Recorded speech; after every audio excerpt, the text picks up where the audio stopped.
la mayoría de los diccionarios bíblicos definen apologética como la ciencia que se ocupa de la defensa de la fe cristiana. Defensa de la fe cristiana. Ese es uno de los llamados que nosotros como iglesia tenemos.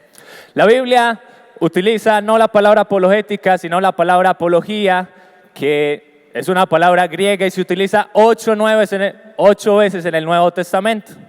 Vamos a leer un versículo, está en Primera de Pedro, capítulo 3, versículo 15. Primera de Pedro, capítulo 3, verso 15.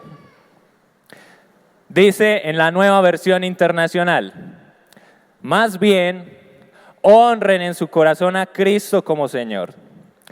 Estén siempre preparados para responder a todo el que les pida razón de la esperanza que hay en ustedes. Esa palabra responder normalmente se puede traducir como defensa o respuesta, y es la palabra apología. Y es el llamado que Dios nos hace a nosotros como iglesia de poder defender nuestra fe, de poder pararnos y decir qué creemos, por qué creemos. La razón de eso es que el cristianismo se basa o argumenta ser una religión de hechos. Y no todo el mundo está presente para creer en esos hechos. Hay personas que si no tienen una respuesta a los hechos que nosotros argumentamos, no podrán creer. Un gran hombre de Dios dijo lo siguiente: el corazón del hombre no puede regocijarse con aquello que la mente rechaza como falso. Es imposible para muchas personas creer cuando simplemente lo que quieren es que le saquemos la mente, la razón, sus argumentos, y crea solamente porque le decimos que tiene que creer. La apologética lo que ayuda a las personas es a que tengan argumentos para creer en los hechos que el cristianismo habla. Ejemplo, el cristianismo habla de que Dios existe. Entonces surge la inquietud: ¿Dios sí existe? Nosotros tenemos como un hecho que la Biblia es un libro sagrado, pero para algunos surgirá la inquietud: ¿cómo puedo confiar en un libro que fue escrito por hombres? Nosotros creemos en el hecho de que el cristianismo es el camino que Dios utilizó y a través de Jesús para llevarnos al cielo, pero la inquietud de muchos será: ¿y por qué el cristianismo y no otras religiones? Nosotros creemos que Dios es sumamente bueno y hemos tenido prédicas maravillosas en este lugar de la bondad de Dios, pero algunos tendrán la inquietud de ¿cómo puedo confiar en que Dios es bueno cuando veo el mal y el sufrimiento? Así que el cristianismo está siempre basándose en hechos, y el hecho más importante es la resurrección, pero ¿cómo evidencio de que la resurrección es real? Pablo creo que tenía eso en mente cuando en Primera de Corintios empieza a argumentar de la siguiente manera, y él dice: si la resurrección no es verdadera, si esto no es un hecho real, entonces apague y vámonos, comamos y bebamos porque mañana moriremos. Así que en esta serie de conferencias lo que queremos empezar a invitarles es a que conozcamos nuestra fe, que empecemos a acercarnos a esta preciosa fe que Dios nos ha dado. ¿Por qué acercarnos a esta fe? Porque Dios nos ha llamado para que podamos presentar defensa, y de que a través de los argumentos, a través de un orden lógico que nos da esta ciencia de la apologética, podamos presentar la fe y acercar las personas al evangelio. Y esa es precisamente la razón que quiero resaltar hoy. La apologética no es una batalla campal. La apologética no es que tú te llenes de argumentos para poder convencer a otras personas de que tú eres muy sabio. La apologética es la razón que Dios nos dio para atraer a las personas al evangelio. Y eso es lo que han hecho todos los cristianos en la antigüedad. Si tú quieres estudiar, incluso en la misma Biblia se habla de un hombre llamado Apolos. Puedes buscarlo después en Hechos 18. Y Apolos era un hombre que dice la escritura ilustrado en la palabra. Era docto, era versado.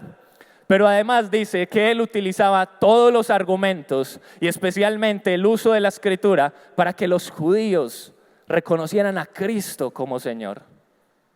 Aún los discípulos de Jesús y los discípulos de Jesús argumentaban eso. Por ejemplo, Justino Mártir defendía el cristianismo contra la calumnia. Y él utilizaba la filosofía para poder argumentar que el cristianismo era cierto. Y utilizaba la filosofía a tal punto que los filósofos griegos empezaron a acercarse y a creer que Cristo era Señor. Tertuliano, como era abogado, utilizaba argumentos que atrajo a las personas más doctas, a las personas más cultas de su época a la fe cristiana. Así que la apología nos va a ayudar a tener argumentos básicos y argumentos complejos, tanto para personas sencillas como para personas cultas, con el fin de que vengan al Evangelio. ¿Por qué el Evangelio? ¿Qué de interesante tiene el Evangelio? ¿Qué significa el Evangelio? El Evangelio es una palabra que los césares romanos utilizaban, no es una palabra cristiana, no nos la inventamos nosotros.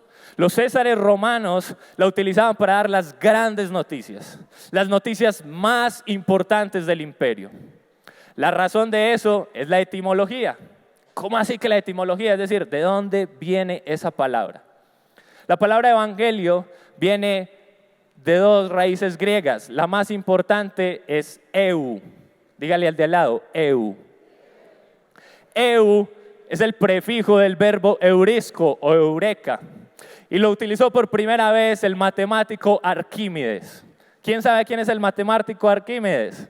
A ver, los que aprobaron en el colegio y en la universidad.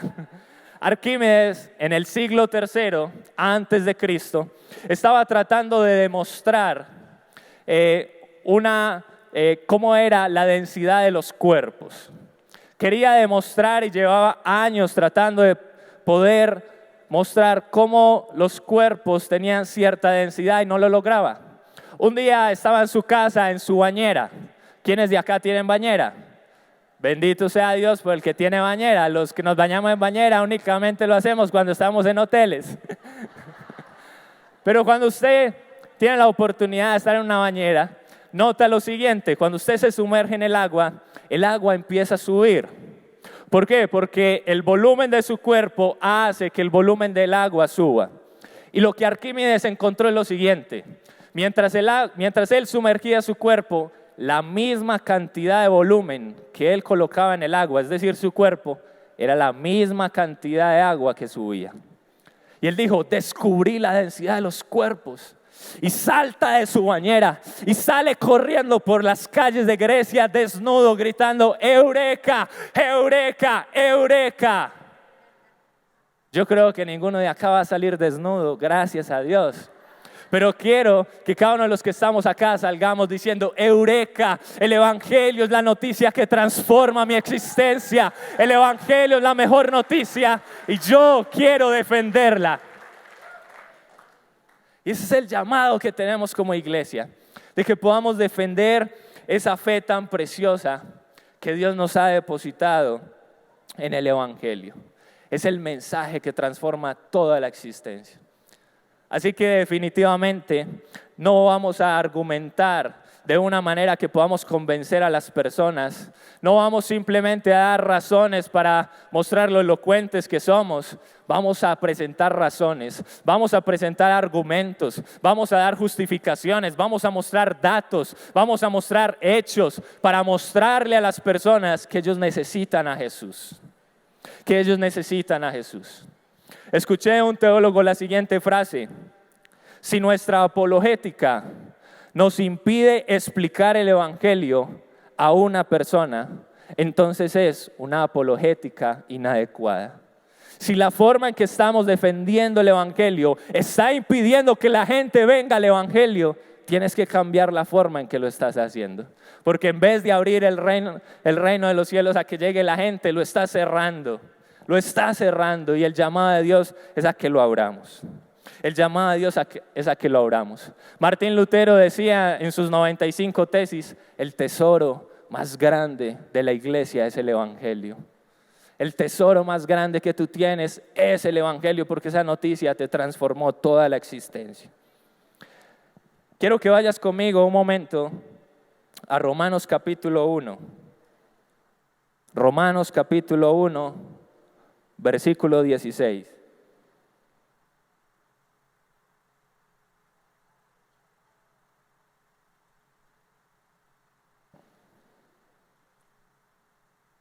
Romanos capítulo 1, verso 16.